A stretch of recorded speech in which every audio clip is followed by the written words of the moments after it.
எந்த மதமா இருந்தாலும் எத்தனை விதமான கடவுள் தன்மையை எந்த விதத்துல வழிபட்டாலும் கடவுள் ஒரு விஷயத்துல மட்டும் எல்லா மனிதர்களும் ஒற்றுமை அடைகிறாங்க.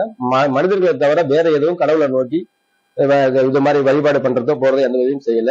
அப்படி செய்யறதுல இந்த எல்லாரும் பகுத்தறிவு அப்படிங்கிற பேசுகிற ஆறறிவு அப்படின்ற பேசுகிற இந்த மனித இனம் கடவுள் என்ற ஒரு விஷயத்துல ஒற்றுமையா சேர்ந்தாலும் ஏன் விதவிதமான பாதையில கடவுளை வழிபடுறாங்க? சரணம் சரணம் குருவே சரணம் வெப்பதாசரே சரணம் சந்ததம் பணிந்து சரணங்கள் சொன்னோம் சர்க்குருநாதா சரணம் சரணம் சரணம் குருவே சரணம் வெப்பதாசரே சரணம் சந்ததம் பணிந்து சரணங்கள் சொன்னோம் சர்க்குருநாதா சரணம் சகலமும் உணர்ந்து அறிவில் தெளிந்த வெப்பதாசரே சரணம் சகலமும் உணர்ந்து அறிவில் தெளிந்த வெப்பதாசரே சரணம் சஞ்சலம் தீர்த்து நல்வழி காட்டி எங்களுக்கு அருள்வாய் சரணம்